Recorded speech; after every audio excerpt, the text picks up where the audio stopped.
Nya ingon na pare isuwat ang tubag sa Salmo. Ang tubag, ang Ginoo ang akong magbalantay, wala nay magmakulang pa kanako. Taas-taas sa suwatan, no? So pagsuwat sa maong altar server, pagsuwat niya sa pader, dili man paigo. Gamay ramang kaayo ni atong whiteboard. Og niingon ang pare nga, isuwat lang, ang Ginoo ang akong magbalantay, okay na. So, matud, pagsugod sa Santos nga misa, basa, unang pagbasa, Salmo, ang tubag. Ingon na mga tao, ang Ginoo ang akong magbalantay, okay na.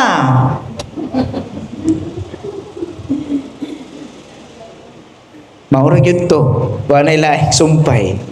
Kay na short man dito sa gisuwatan, kay gamay man kaayo ang whiteboard. Mga kaigsuonan, kuwang man to. It is an honest mistake. No? Kay tinuod short. Pero kung tanaw na to ang pulong, ang Ginoo ang akong magbalantay, okay na. Meaning to say, kontento na ta. Nga ang Ginoo yun ang magbalantay na to. Walay lain pa. Kung nagkamo akong pangutanon, paigo na ninyo. Ha? Okay na mo nga ang Ginoo atong magbalantay, wala na yung magmakulang pa. Okay na. Kaya lagi mo maningo. Murag gikuwangan masad mo. Ha? Bitaw makaigugso na, no? Kung atong pamalandungan, nganong mangyod nga ingon si Kristo sa atong ebanghelyo, siya ang matuod nga magbalantay. Siya ang nakaila gayud sa atong Dios.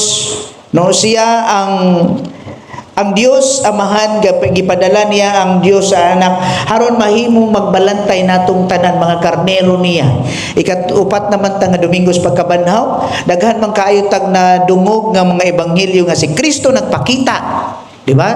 Nagpakita siya human sa pagkabanhaw haron ang mga tao buhilag gayud kaniya nga matuod siya nga nabanhaw. Karon iya na pong giingon nga siya ang matuod, ang tinuod, ang maayong magbalantay sa karnero. Unsa may karakteristik sa iyang pagkamaayong magbalantay? Nakadungog mo ganiha sa gibasa? Ingon siya, ang matuod, ang maayong magbalantay, andam magpakamatay. Alang sa iyang mga karnero. Alang sa iyang mga minahal nga mga anak sa Dios. Grabe day, no? So kaning gihimo sa Dios nga si Jesucristo, pinadala man ni siya sa Dios Amahan. So inana gyud ay takapangga sa atong Dios Amahan. Kinahanglan padalhan pagyud ta sa iyang anak aron bantayan pagyud ta. Grabe na kaayo, no? Grabe nga pagpangga ba.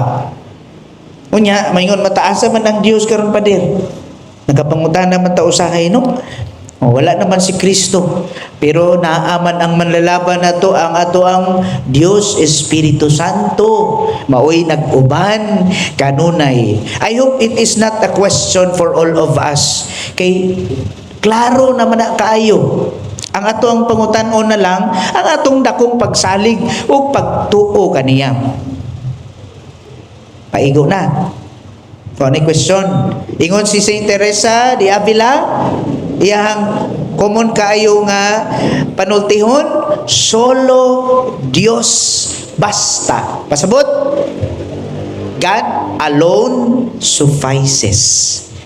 Ang Ginoo paigo na siya. Wa na tay laing pang pangayoon pa.